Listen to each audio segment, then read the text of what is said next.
विधानसभा चुनाव में 10 दिन पहले सोनीपत जिले को लेकर साफ तौर पर ये नजर आ रहा था कि बीजेपी की बजाय कांग्रेस का पलड़ा भारी रहेगा। भूपेंद्र हुड्डा की चौधर का डंका बजेगा और किसी निर्दलीय का खाता नहीं खुलेगा। लेकिन जनाब 10 दिन के बाद आज के हालात अगर आप सुनेंगे तो आपके होश उड़ जाएंगे और आप ये सोचने पर मजबूर हो जाएंगे कि आखिर ऐसा क्यों हुआ है। सोनीपत जिले में ऐसा क्या हुआ है जिसके चलते भूपेंद्र हुड्डा के तोते उड़ जाएंगे। ये जानने के लिए आज की इस खरी खरी खबर को जरूर देखिए।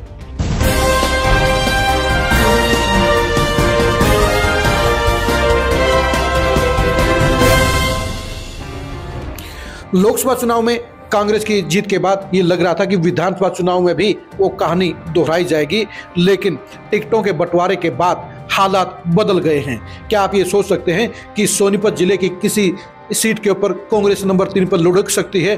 जी हाँ, ऐसा हो रहा है और वो एक सीट पर नहीं बल्कि 2 सीटों पर हो रहा है। और सबसे बड़ी बात यह है कि सोनीपत जिले की 6 की 6 सीटों के ऊपर कांग्रेस का सुपड़ा साफ होने के हालात पैदा हो गए हैं। सबसे पहले हम बात करते हैं उन 2 सीटों की जहां पर कांग्रेस नंबर 3 पर लुढ़क गई है। पहली सीट है गन्नौर की। गन्नौर सीट पर निर्दलीय देवेंद्र कादियान के पक्ष में जबरदस्त हवा चल रही है और यहां पर कांग्रेस के कुलदीप शर्मा नंबर 3 पर लुढ़क गए हैं। इस सीट पर देवेंद्र कादियान का मुकाबला बीजेपी के देवेंद्र कोसी के साथ में है, यानी माहौल ने पलटा खाया है। और जो गन्नौर भूपेंद्र हुड्डा के बड़े असर में लगातार पिछले 4 चुनाव से चल रहा था, वहां पर अब माहौल बिगड़ गया है, बदल गया है और गन्नौर के जाटों ने भूपेंद्र हुड्डा को छोड़कर अब देवेंद्र कादियान को जितवाने की ठान ली है। जी हाँ, इमोशनल तौर पर जाट वोटर गन्नौर में पूरी तरह से देवेंद्र कादियान को आशीर्वाद दे रहे हैं, देवेंद्र कादियान को समर्थन दे रहे हैं और देवेंद्र कादियान का चुनाव लड़ रहे हैं। यही वजह है कि कांग्रेस के प्रत्याशी कुलदीप शर्मा नंबर 3 पर लुढ़क गए हैं। यही सेम टू सेम कहानी बड़ौदा हल्के की भी है। बड़ौदा हल्के में डॉक्टर कपूर नरवाल के पक्ष में तूफान चल रहा है। वहां पर जाटों की लामबंदी पूरी तरह से कपूर नरवाल के साथ में हो गई है। जो जाट वोटर भूपेंद्र हुड्डा के साथ में खड़े नजर आते थे, उनके कहने से वोट डाल रहे थे, उनको भी अब इस बात में नाराजगी है कि भूपेंद्र हुड्डा अपनी जुबान के कच्चे निकले। भूपेंद्र हुड्डा ने कपूर नरवाल को टिकट नहीं देकर वायदा खिलाफी करने का काम किया और भूपेंद्र हुड्डा ने अपने चहेतों को टिकट दिलवाकर बड़ौदा पर थोपने का काम किया। यही वजह है कि इसी नाराजगी में बड़ौदा के जाट वोटरों ने कपूर नरवाल का चुनाव भाईचारे के तौर पर संभाल लिया है और कपूर नरवाल के हर प्रोग्राम में लोगों की भारी संख्या उमड़ रही है। और यहाँ पर कांग्रेस के प्रत्याशी इंदुराज नरवाल भी नंबर 3 पर खिसक गए हैं और डॉक्टर कपूर नरवाल का सीधा मुकाबला बीजेपी के प्रदीप सांगवान के साथ हो रहा है। यानी हालात पलटा खा गए हैं। अब लोग दीपेंद्र हुड्डा की नहीं सुन रहे हैं और उन्होंने अपने तौर पर इन दोनों सीटों पर भाईचारे के चुनाव में निर्दलीय प्रत्याशियों को जितवाने का फैसला ले लिया है। अब बात करते हैं बाकी की 4 सीटों पर। सोनीपत सीट के ऊपर बीजेपी के निखिल मैदान का रास्ता साफ हो गया है। कांग्रेस के वर्तमान विधायक सुरेंद्र पवार जेल में हैं और उनके लिए निखिल मैदान को पकड़ने का कोई रास्ता नहीं है, कोई तरकीब नहीं है और कोई अवसर नहीं है। वो बड़ी लीड के साथ सुरेंद्र पवार से आगे चल रहे हैं। निखिल मैदान को बड़ा जन समर्थन मिल रहा है और उनकी सीट के ऊपर किसी तरह कोई शक या सवाल नहीं है। जहां तक हम बात करते हैं गोहाना की, गोहाना सीट के ऊपर अरविंद शर्मा ने महज 1 हफ्ते में ही पूरा का पूरा नज़ारा बदल दिया है और वहां पर बीजेपी का कमल खिलने के आसार नजर आ रहे हैं।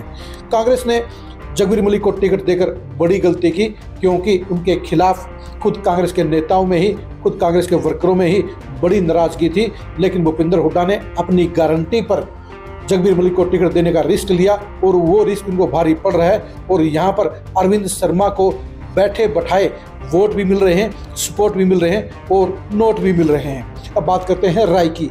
राय सीट के ऊपर कृष्णा गहलोत को जब टिकट दी गई तो ये लगा कि बीजेपी ने गलत फैसला दिया है, लेकिन उसके बाद कांग्रेस ने भी गलत टिकट देते हुए यहाँ पर ऐसे नेता को टिकट दे दी जो चंद महीने पहले ही कांग्रेस में आए थे और उनके साथ में कांग्रेस के दूसरे दावेदार नजर नहीं आ रहे हैं। यही वजह है कि कांग्रेस के जय भगवान आंतिल को न सिर्फ अपनी पार्टी के अंदर विरोध का सामना करना पड़ रहा है, बल्कि वोटरों के अंदर भी उनको बड़ी अपील नहीं मिल रही है। खास तौर पर दहिया बेल्ट के अंदर उनके प्रति लगाव नहीं हुआ है और दहिया वोटरों का बड़ा हिस्सा कहीं न कहीं जो आज की तारीख में कृष्णा गहलोत के साइड में जा रहा है और वहाँ के वोटरों का बहुमत भी कृष्णा गहलोत को फायदा पहुंचाने का काम कर रहा है, यानी कि कृष्णा गहलोत का पलड़ा भारी नजर आ रहा है। बात करते हैं हम खरखोदा की 6ठी सीट की। इस सीट के ऊपर भी साफ तौर पर दिख रहा है कि पवन खरखोदा को इमोशनल फायदा मिल रहा है। पिछले 2 चुनाव बारीक से अंतर से हारने के बाद अब इलाके के लोग उसको विधायक बनाना चाहते हैं। उनको इस बार बीजेपी के मजबूत वोट बैंक का सहारा भी मिला है और यही वजह है कि दहिया खाप की और लोकसभा चुनाव में पवन खरखोदा की टिकट कटने की सहानुभूति भी पवन खरखोदा के साथ में है। यही वजह है कि पवन खरखोदा का ग्राफ कांग्रेस के जवेरी वाल्मीकि से अपर चल रहा है और यहाँ पर भी कांग्रेस की जीत के ऊपर संकट के बादल मंडरा गए हैं। यानी सोनीपत की 6 की 6 सीटों के ऊपर जहां कांग्रेस का सुपड़ा साफ हो गया है, वहीं पर 2 सीटों पर निर्दलीय और 4 सीटों पर बीजेपी का पलड़ा साफ तौर पर भारी नजर आ रहा है। ये प्रदेश के पॉलिटिकल इतिहास में, पॉलिटिकल समीकरणों में, पॉलिटिकल आकलनों में सबसे बड़ा उलटफेर कहा जाएगा, क्योंकि कांग्रेस की इस जिले के अंदर सबसे बड़ी जीत के दावे किए जा रहे थे। जाटों की उनके पक्ष में लामबंदी के चलते ये कहा जा रहा था कि यहाँ पर पलड़ा कांग्रेस का भारी रहेगा, लेकिन हालात पलट गए हैं। जाट वोटरों का मिजाज पलट गया है और भूपेंद्र हुड्डा के लिए अब यहाँ पर एक सीट निकालना भी बेहद मुश्किल नजर आ रहा है। सोनीपत जिले की इन सीटों के बारे में आप क्या सोचते हैं, कमेंट करके जरूर बताइए। गन्नौर सीट पर देवेंद्र कादियान कितने वोटों से जीतेंगे, ये भी कमेंट करके जरूर बताइए। बड़ौदा के अंदर कपूर नरवाल के पक्ष में कितनी हवा चल रही है, इस पर भी कमेंट करके जरूर बताइए। सोनीपत सीट पर निखिल मैदान कितने वोटों से जीतेंगे, ये भी कमेंट जरूर कीजिए। कृष्णा गहलोत राय में कितनी लीड लेंगी, कितनी जीत दर्ज करेंगी, ये भी कमेंट करके जरूर बताइए। गोहाना के अंदर अरविंद शर्मा कांग्रेस प्रत्याशी जोगुल मलिक को कितने वोटों से हराएंगे, ये भी कमेंट करके जरूर बताइए। और खरखोदा में पवन खरखोदा कितनी बड़ी जीत दर्ज करेंगे, ये भी कमेंट करके जरूर बताइए। आप हमारे फेसबुक पेज को फॉलो कीजिए, आप हमारे यूट्यूब चैनल को सब्सक्राइब कीजिए। नमस्कार।